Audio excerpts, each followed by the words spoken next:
Sometimes the question and answer period of these classes are more powerful than the actual transmission of Shakti in the class itself. I mean, it all depends on the questions asked, but often it brings clarity, it brings a depth of understanding of what this work is all about. And the words are Shakti. The words are just energy that passes through. And, if you're open inside and everybody is, open inside here, those words become deeply nourishing. I told somebody the other day, I sat through hundreds of lectures that Rudy gave, hundreds of talks. In my mind, I can't remember one of them, but I never tried to understand them. I just would sit and do my meditation open and allow the words as energy to find a place inside me. And they're all there. Every one of his lectures, hundreds of them, are there, and they come up exactly when I need them. The answers I need to help me in my life come from so many of those talks that Rudy gave. And yet, if I try to remember what he said, it's not,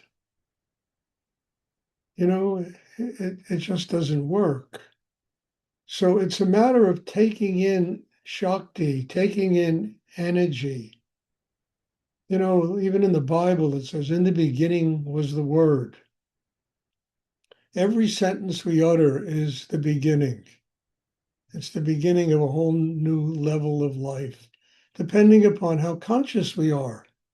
And if we're allowing the universe to guide us and to really open enough inside that the Shakti passes through us and it really manifests as words that we, interact with other people. If the heart is open, there's going to be love. There's going to be compassion. There's going to be patience and forgiveness with other people. If the mind is quiet, there's going to be knowledge and wisdom that passes through us and that is offered to other people. When we start trying to get into that kind of intellectual understanding and logical perception of the world, it just becomes a lot of bullshit. It becomes, becomes something that doesn't nurture, but tries to get another human being to move into somebody's own conception of reality. I have no idea what my conception of reality is. This is God's world, it's not my world. And reality has a wonderful means of changing minute by minute because God's world is a consistency of change, of energy, of death and rebirth, of living, surrendering, capturing the moment, and allowing the moment to lead us to a new moment and a new moment in life, refreshing itself, regenerating itself. So I think that this is really important, because a lot of people at the end of the class, the actual meditation session, leave. And I always wonder why they can't hang out for 10 more minutes and get the benefits of, what takes place in those 10 minutes. And it's all questions and answers. I mean, look, that book I wrote, Rudra Meditation, it was a product of the questions and answers that took place in these meditation sessions. And people keep telling me it's the best book I ever wrote. Could be, I don't know. But it was a product of the questions and answers. And then I had to, of course, refine it and make it, kind of literary.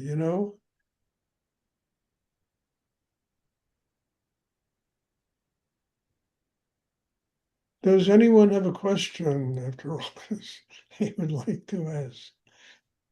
Stuart, I have a question. Yes, Paul. I have a number of friends that are uh, that are in a state of suffering, whether psychological, emotional, or physical. How can I best be of help and service? Bob, the answer is very simple. The best way you can serve people who are in pain, people at the end of their lives, is just love them simply, clearly, unconditionally, and just let them go. You know, I mean, look, I've been in situations where people have been told they have 3 weeks to live, a month to live. And the first question I ask them is, do you really want to live? And when somebody from their heart of hearts says yes, then I used to make every effort to use this meditation practice to heal them. But the meditation practice is not going to work unless I have let go of them. You understand? I in myself have to surrender so deeply inside to allow their soul to truly pass on to its next incarnation. We all are born, as I always say, we're born, it's full of joy, it's full of love, it's the most wonderful thing. And then at the end of our lives, it's all lamenting and sadness. And it should be, again, joy and love. The soul has to move on. Otherwise, it doesn't evolve in every human being. And if there's a lot of pain, you know, I mean, you can, I don't know, just love them. What else can you do? You just got to love the people unconditionally. I mean, even Rudy told me, he said, when I leave, he said, don't cry, don't lament, don't feel any pain. Let me go. I have finally worked through my life and I deserve to be with God. Let me go. So we recognize that there's birth and there's death, and they're both organic to the evolution of the soul. Each of them provides a level of teaching for the soul. And people have a tendency of holding on to other people. And there should be almost a sense of rejoicing that the soul has moved on. I mean, I told you the story a lot about I had a student once who had AIDS, and um, he was in the last days of his life, but he had, like scars and all kinds of wounds all over his body, and he was suffering incredibly. And I remember going to see him in the hospital, and his sister told me, he asked me if I went to see him in the hospital. And the first thing I asked him, I said to him, look, I said, why are you holding on? You're going to come back to this world as a beautiful baby. You're going to come back to this world with everything you have learned about spiritual practice and other things of life. You're going to bring it with you. And you're going to start the whole process, and you're going to be this beautiful infant that everybody's going to love. Why are you holding on to this suffering? And he looked at me, and all he said was, thank you. And I think the next day he passed on. But he just said to me, thank you. So I think with people like you mentioned, you even have to have a conversation like that with them, Bob. You know, why are you holding on? You'll come back as a beautiful baby. Everybody will adore you. Everybody will love you. You'll be the sweetest thing that exists on earth.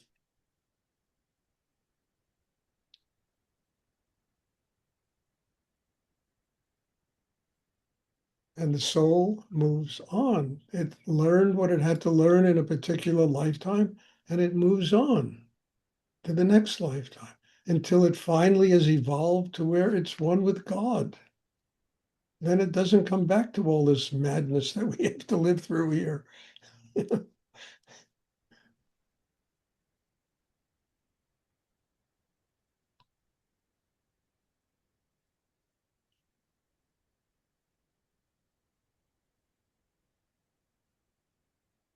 So I don't know if that's the answer, but it's the best I can come up with right now. Thank you, Stuart. And it teaches us about the miracle of life and the miracle of death. Both of them are a miracle. And we as human beings have to learn the miracle of life, of birth, of living in the world, and the miracle of leaving the world.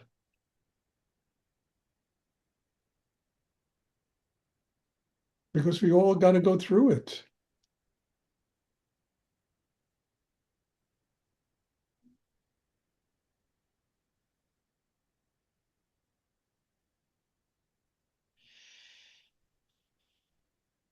I remember Rudy told me, don't build shrines for me. Don't, he really told me this. Just learn what I have to teach. Learn what I have to teach. And then you will pass it on to another generation that will possibly enlighten people to their purpose for being in the world, going through all the struggles they have to go through, and finding a way for the soul to get closer to God.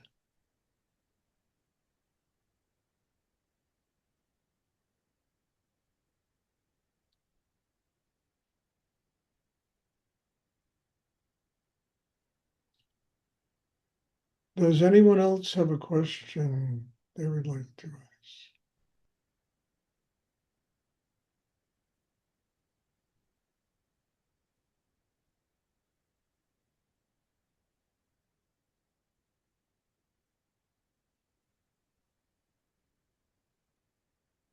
Okay.